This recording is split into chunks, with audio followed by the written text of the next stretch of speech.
Now, if this is your first time viewing my channel, please consider subscribing. Doesn't cost you a thing, but it helps me tremendously. And on my channel, I do a little bit of everything.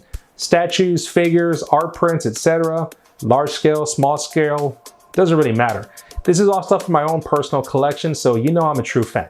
So if you're a fan of Transformers, Marvel, DC, anime, video games, anything under that umbrella, hit that like and subscribe button so I can bring you more of this content. So as I mentioned in my opening, Megatron is an OG villain and probably one of the greatest, if not arguably the greatest villain of all time.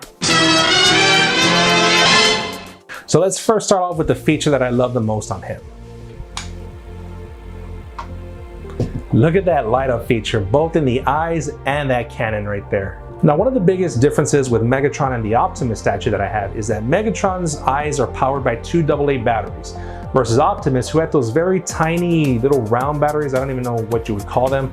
But yeah, I think that's why his eyes just light up, bam, so bright. And just like the Optimus, this one does not disappoint and is just fantastic in every aspect. Now, this is the exclusive, so it does have switch out parts, and this is one of them right here. The Mason chain. And one of my favorites, this huge ass freaking blade sword right here. I mean, look at this thing. Looks like something I could wield and probably get arrested for if I wasn't careful about it. All right. And we'll be doing the switch out soon. So the bottom of the base here looks identical to the Optimus one. Honestly, at first glance, I cannot recollect any differences here.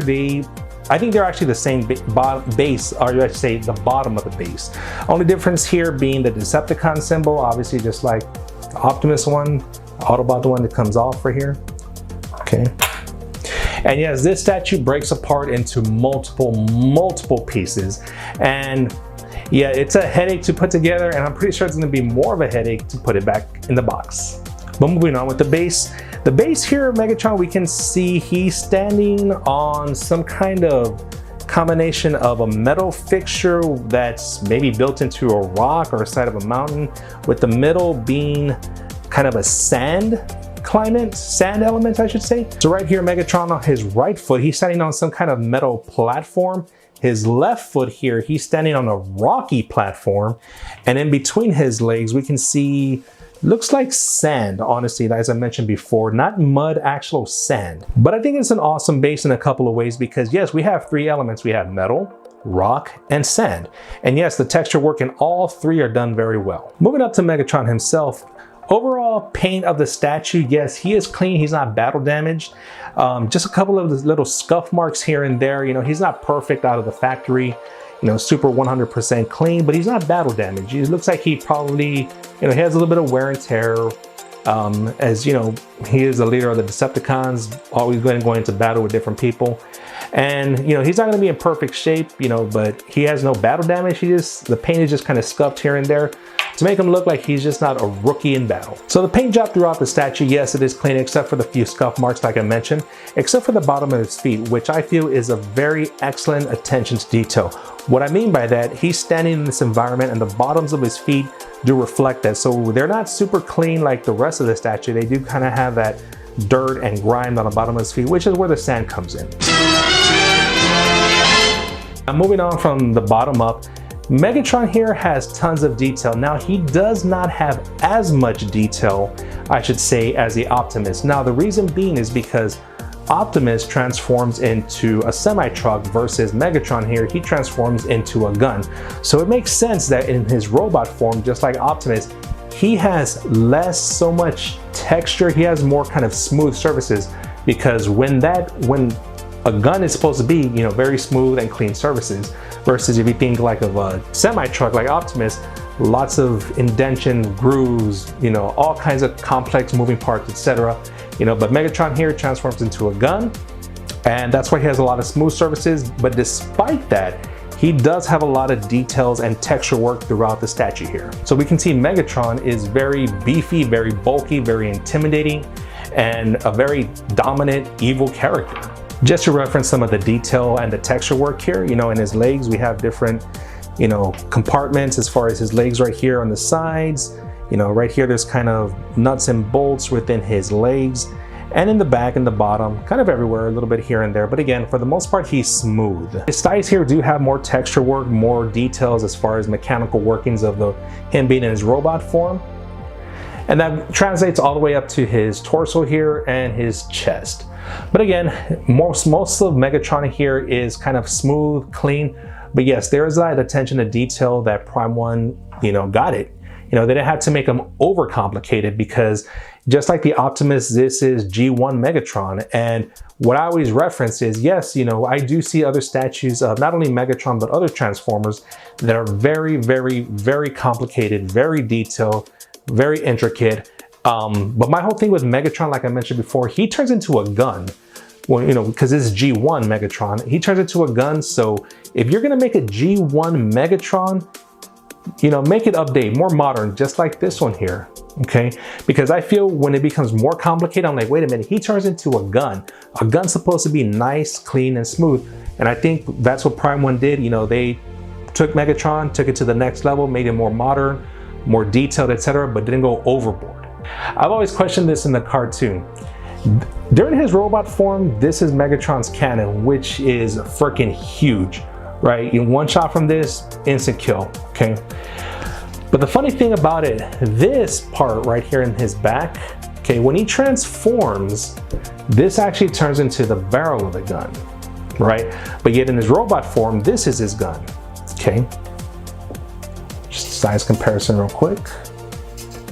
As you can see, very, very small, okay, compared to this.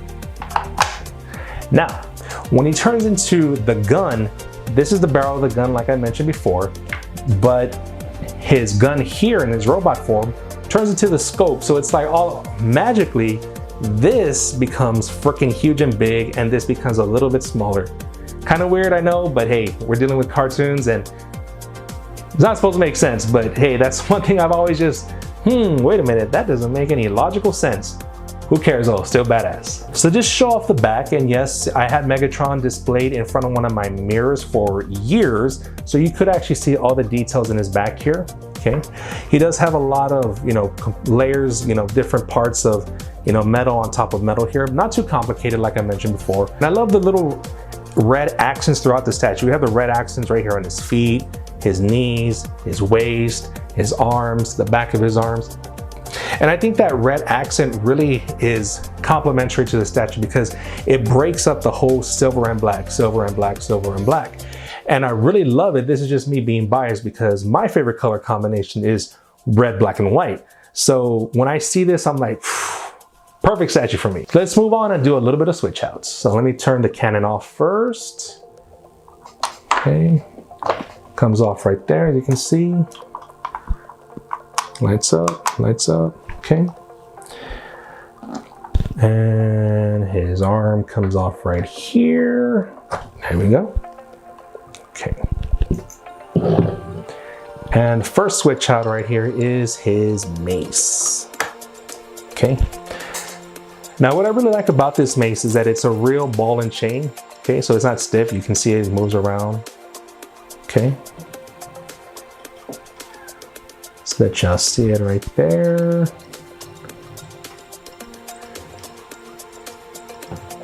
Now the cool thing about this is that Megatron in the cartoon, it's kind of weird, because in the Megatron, this is where Prime 1, I guess, took liberties to do their own thing.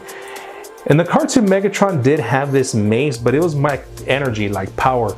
And I specifically remember this a scene where he's flying away, twirling it like a freaking helicopter. It looked really weird, looked really funny, but hey, when we're kids, we don't really care. It's badass, all right? Okay. So I really like how Prime 1 didn't make it like an energy effect mace. They actually made like a real metal ball and chain here, okay? Okay, so that's one of his switch outs, and I'll leave that one on to just show you the other one. Okay, his other one, the other arm comes off. Now this is badass. It's a huge ass blade. And just to let you know, I mean, look how big, this is my hand.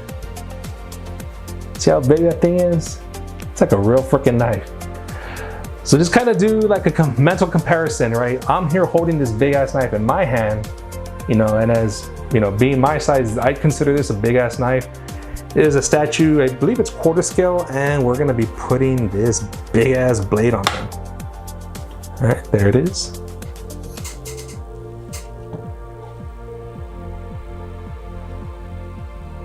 So yeah, you know this guy's a freaking badass when he's not gonna blow you away with this gun. He's gonna come at you medieval style. I mean, look at that. Freaking menacing and evil is all hell, okay? Now, what I really like about the blade too, it has purple accents, okay? And the only purple that Megatron does have on him is just the Decepticon symbol right there on his chest. So I think it was good at adding those accents here. So I like how they were able to put the switch outs on both of his arms versus just one of his arms, like the Optimus, where all the switch outs are on the same arm. Okay, let's take this one down. Let's put his hand back and his cannon back. Turn the light on. All right, so even this pose right here looks pretty badass. I think it is kind of overkill as far as long-term displayability. Very cool switch outs though. All right, so there he is, and that's how I've always displayed him right there. You know, just kind of the signature pose. You know, these are kind of just like secondary weapons in my opinion, not really primary weapons. Again, this is the exclusive, so these are the additional items that it comes with. But let me know what you guys think. Do you feel that this is the best pose for Megatron here as far as displayability, or would you display him with one or either or both, or what combination would you display him with? I'd like to know. Leave your comments down below. All right, so let's finish off with his portrait, and obviously you can see that's pretty much spot on Megatron G1. A little bit more modern, but it works. You know, they didn't do no overkill where he has over-defined facial features, lots of different mechanical parts in his face, you know, stuff like that. And I really like this statue because they keep it simple. And with this portrait here, yeah, you know, his head does swivel, so you can move back and forth, however you want to pose him. Facing you like that, he can look at you. You're looking that way. However you want to display them, sweat head that way, facing this way, now facing you. Yeah, so I mean, that's a good attention to detail because just like Optimus, he's not standing just straight forward. It's a museum pose, you know, very dominant power pose, but you know, it's not straightforward. So, you know, the face shouldn't be like that unless you want to display him like that. You know, you could display him face forward, like just head and shoulders lined up, symmetrical, face forward, but then his body's gonna be a little bit twisted. Again, it's just an option that Prime 1 did give the collector to be able to display him however they wanted to. So just a quick recap on Megatron here. I guess my only gripe, which isn't really a big one, is that all the black here, because it is more of like a glossy, it does catch fingerprints. So if you do get this statue, or if you do have it, just make sure you wipe off all the fingerprints. That's my only gripe about them. I don't have any other complaints. All the good things though, the paint job, the scuffing, you know, not making them brand new, not making them battle damage. Attention to detail with the base here. Very simple base, doesn't take away, doesn't distract, it just does its job. You know, it holds him up, and he's in an environment where it's, you know, rock, sand, and metal. But it still works, it blends well. Pose here in execution, very dominant, just like I mentioned before. It's supposed to be. Megatron's leader of the Decepticons, doesn't trade crap from anybody, has no fear, and is out on a mission of domination, basically. And I really love the light up features with the cannon here, and his eyes, especially his eyes. His eyes are just bright, blazing red. Can't complain about that at all. But I would like to know what you guys think about him. Leave your comments down below. Like and subscribe, share this video with anybody you know, and as always, collect what makes you happy.